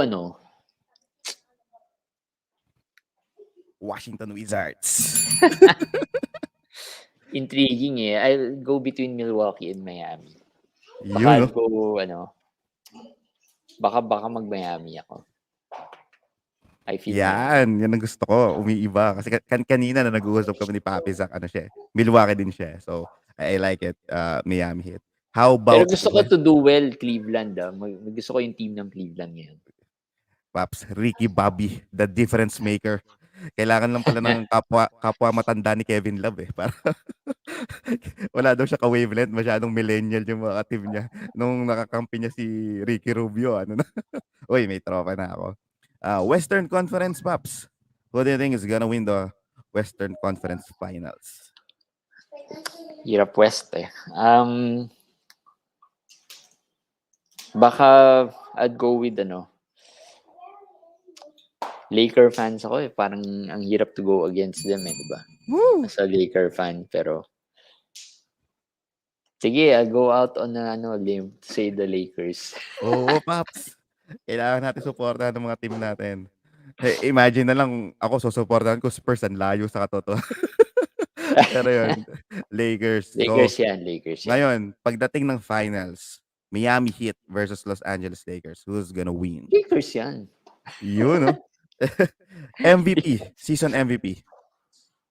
Steph. Feeling ko Steph. Oo, Paps. Hahakot si Steph, no? Ang mga kalaban niya Durant siguro. Rookie of the year. Feeling ko Mobley. Assuming makabalik na siya, Mobley. I'll go Mobley. Pero close yan with Scotty. Scotty siguro ang yun lang yung napag-usapan nga namin ni Papi sa kanina eh. Parang almost similar with Anthony Edwards with LaMelo Ball. Ang pagkakaiba lang kasi si LaMelo Ball nawala din siya eh, pero siya pa rin nanalo. Tapos nakabawi si di ba? Si Anthony Edwards. Yeah. Pagkakaiba lang kung makakabalik pa ng more games itong si Evan Mobley. Kasi ang nakabalik kalaban na naman siya. I think naka-COVID protocol lang si Mobley. Both sila pala. Ang kalaban niya kay Scotty Barnes, hindi siya kasing bomba ni Anthony Edwards. Kaso consistent. Alam mo yun? Hindi siya nawawala doon. Sakto lang. Magaling pero yung hindi Scotty bomba. Barnes. Hyper yung bata ngayon. Ayun. Maraming salamat, Papi JJT. Sobrang solid. Saka sobrang thankful ako no problem. in short notice na pagbigyan mo kami ng time. So, I'll give you the floor. Anything that we would follow or may mga event pa na ba dating ang Fantasy BenchWarmers? As for event, wala naman. But always, every day, Fantasy BenchWarmers, we have a YouTube channel. Search na lang Fantasy BenchWarmers.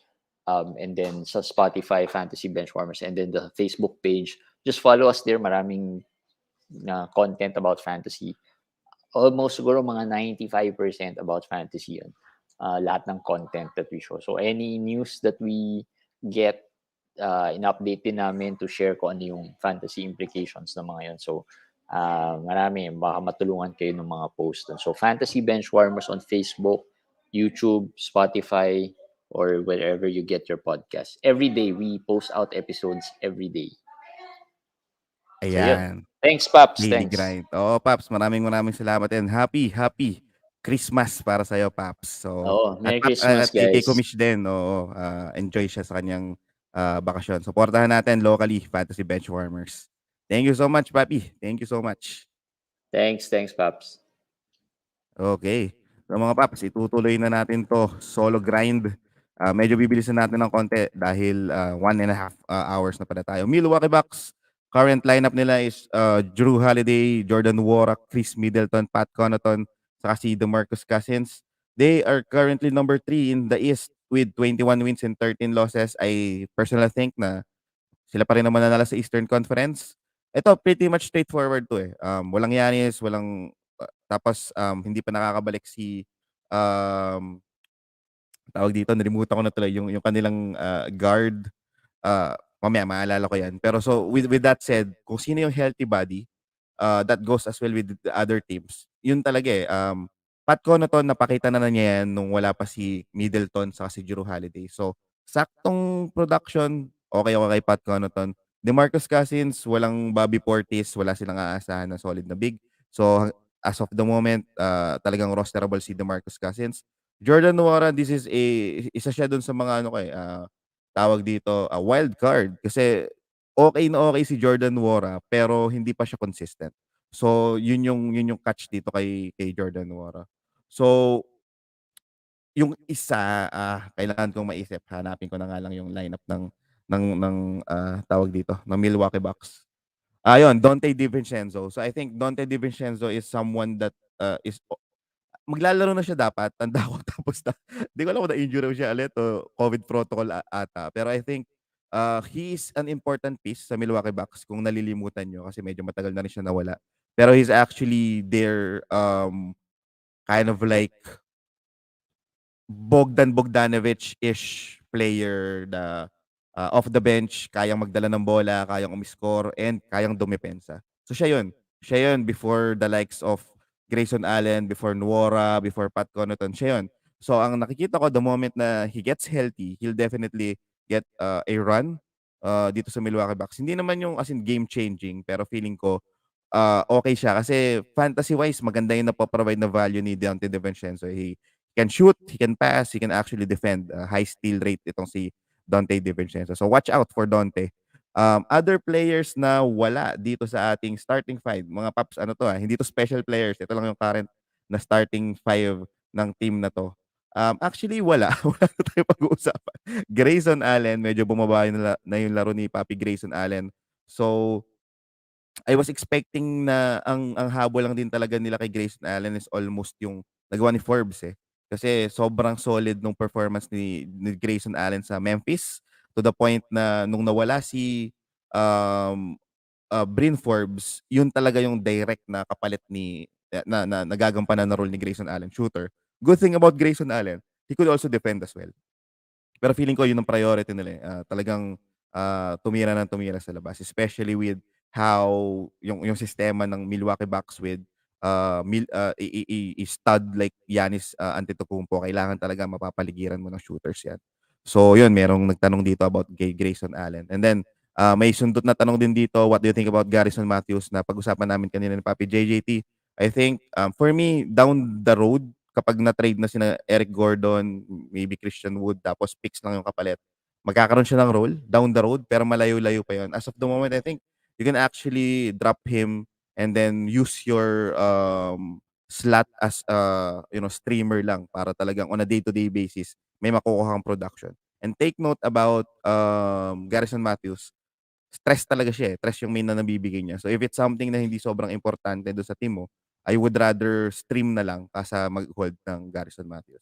But then again, deep leagues, tapos down the road, check niya yan si Garrison Matthews. Feeling ko talaga maggagawa ng madaming trades ang Houston Rockets eh. Tingnan natin. Next natin, Minnesota Timberwolves. Ang Minnesota Timberwolves, kakabali-balita lang, wala na si Karl Anthony Towns. So, tingnan sa lineup na to ngayon, D'Lo, Malik Beasley, Jake Layman. Talagang relevant pa rin to si Pog. Ang tawag ka dito kay Jake Layman, si Poging Lamig eh. Kasi white dude na tanda ko siya naging crowd favorite to sa Portland Blazers na every time na pinapasok talagang nagwawal yung tao. Kaya ang tawag sa kanya si Poging Lamig. And then Jaden McDaniels finally is getting some run. And then syempre, Naz Reid, yung direct na kapalitan nito ni Karl Anthony Towns. So, with Karl Anthony Towns out, you should definitely add Naz Reid. Also, Jaden McDaniels, mukhang magkakaroon siya ng playing time. In terms of scoring, it's gonna be D'Lo and Malik Beasley. Spread out na yung usage, pero dahil walang Anthony Edwards, talagang itong dalawang magbabakawan. Itong si D'Angelo Russell sa si Malik Beasley. So kung previously, ang kailangan lang natin kay Malik Beasley is at least makatres, okay na yan. Ngayon, expect na mas magkakaroon siya ng space para alam mo yun, to provide maybe more dimes, maybe get some defensive stats and also add more scoring dun sa kanyang laro. Other than that, I think dun sa lineup ng Minnesota, wala na eh. Maybe Noel o kaya si McLaughlin pero masyadong ball dominant itong si D'Angelo Russell saka si Malik Beasley. So technically sila lang yung nakikita ko na magkakaroon ng value. New Orleans Pelicans, napag-usapan natin 'to ng konti kanina. Ang current lineup nila is Devonte Graham, Herb Jones, Josh Hart, Brandon Ingram, and Willie Hernan Gomez. So, obviously kung titingnan niyo, Brandon Ingram lang yung gagawa diyan. There's like a storyline that we could consider. Hindi naman ibig sabihin mangyayari talaga na, oh, what if magtatalo ang Pelicans tapos di na makabalik si Zion, then sure, baka pwede mong i-trade na ngayon si Ingram and then get someone more established. If that's the purpose, agree ako doon. Sige, i-trade ko si Brandon Ingram. Pero don't push na kailangan kong ma-trade si Ingram to the point na you'll trade him cheaper para lang ma-dispose siya. So, dapat hindi gano'n yung thinking. More of like, if I could trade Brandon Ingram to get equal amount of value, then that's the time na green signal tayo dyan. Pero kung hindi naman, ako hold lang kayo hanggat andyan pa. And then, if talagang gusto nyo din siyang ma-dispose dahil nga, ayun, natatakot kayo na baka ibang coach siya down the line, ensure nyo lang na hindi kayo lugi. Kasi as of the moment, hindi naman wala-wala lang yung ginagawa niya. He's still the main man of the New Orleans Pelicans.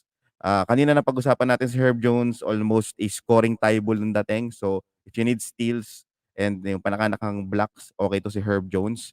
Hernan Gomez, obviously, rebounds. That goes as well with Hart. Pero si Hart kasi may tres din siya. So, ito yung mga talagang nakakakuha ng playing time dahil maraming wala. I was expecting a lot from NAW sana kaso unfortunately na COVID protocol din siya. So let's see, maybe it's gonna be Devonte Graham. Maybe this is the time na makakuha ng solid na value si Graham. If that's the case, he's the candidate for a sell high. So the moment na magkaroon siya ng run in the next 2 to 3 weeks, I would suggest for you to flip Devonte Graham. Ang medyo gray area lang kay Devonte Graham what if nga iupo yan sina Ingram and all posible niyang ma-sustain yung value niya. And then lastly, Valanciunas and Zion. For Valanciunas, sobrang taas na ng value niya eh. Feeling ko nung time na sobrang taas ng value niya, that's the best time to trade. Valanciunas, di mo na siya makukuha ng mura eh. It doesn't necessarily mean na i-expect kung bumaba yung laro niya afterwards. Pero ang feel ko lang, mahirap siyang i-sustain. Hindi pa niya napapakita yon for the whole season. He had a great season last year, pero ngayon, tinaasan pa niya yung game niya, tumitira na siya ng tres. Ano na siya, splash volcano na, hindi na splash mountain. So, never pa natin yung nakita na ma-maintain. So, kung may nag-offer sa inyo na sobrang taas na value for Jonas Valanciunas, if it's reasonable, magiging open ako. Kumbaga, hindi ko ililimit na, hindi ko na ite-trade si Jonas Valanciunas. I think you still need to consider din, malay mo, offeran ka talaga nung regular top 10 player or top 15 player. So, pwedeng mapag-isip-isip ka dyan. And then lastly, Zion. Zion, dynasty-wise, this is the best time to trade for Zion. I would buy low for Zion kasi feeling ko OA yung mga news to the point na hindi naman ganun ka kalala. Siguro, I'm assuming. Kasi he still has one of the high upside in all of fantasy. We've seen him do that in the past year. Kaya nga medyo mataas yung valuation niya this year. Medyo limited sa depensa pero siya yung pinaka-solid sa points plus field goal percentage. Wala ka nang ibang makikita. Before it was LeBron James pero eto, siya na yung next big thing in terms of really influencing your field goal percentage. Maybe Giannis as well. So with that said, I think the upside is undeniable. So in dynasty leagues, this is the best time to try to trade for Zion Williamson.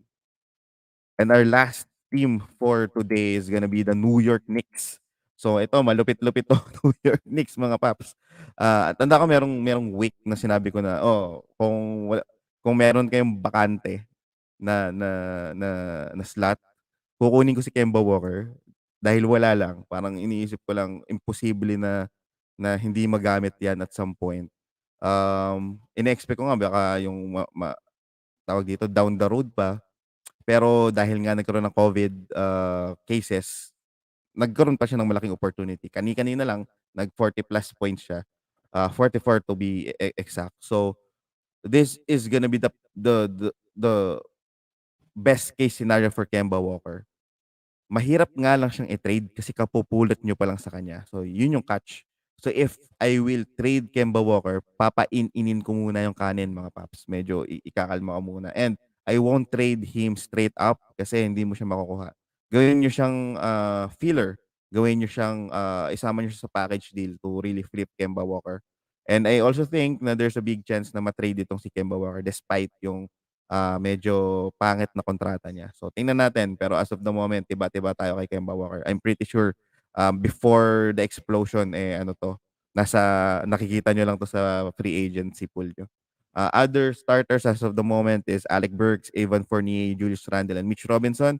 Aside from Julius Randle, na pababa ng pababa yung game, I think he's is getting that Zach LaVine moment in his career wherein he feels na main man siya and then he thinks na, uy, kailangan ko ng tulong. I think ganun yung logic ni Zach LaVine before sa Chicago Bulls. He was really asking from the organization na, hey, kailangan ko ng tulong. If you want to win, if you want me to stay, if you believe in me, bigyan mo ako ng okay na coach, bigyan niyo ako ng okay na kasama. And Chicago did that, and then here we are.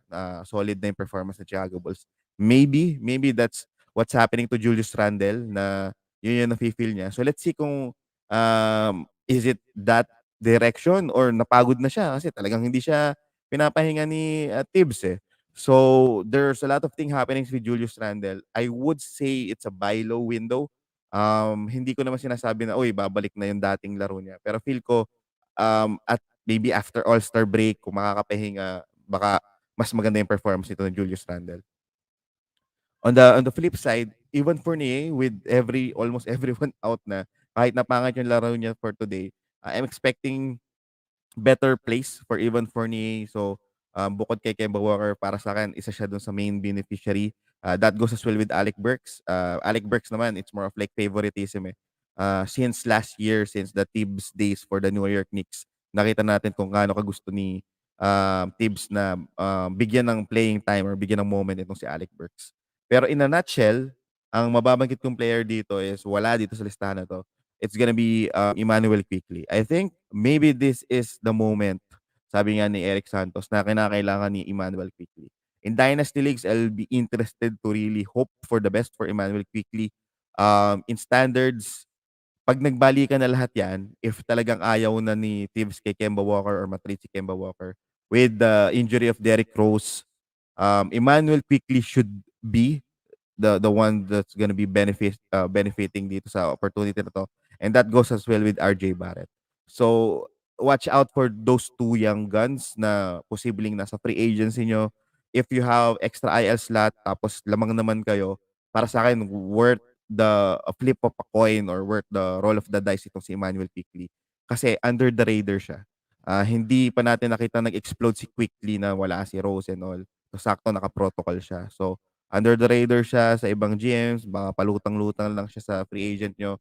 Again, kung na leading kayo, tapos gusto nyo lang na, alam mo yun, kumuha ng chance, I think Emmanuel Quickley is one of those players. And then lastly, Nerlin Snowwell versus Mitch Robinson is gonna be head-to-head most of the time, pero Mitch Robinson pa rin, looking at it, it's for him to really lose.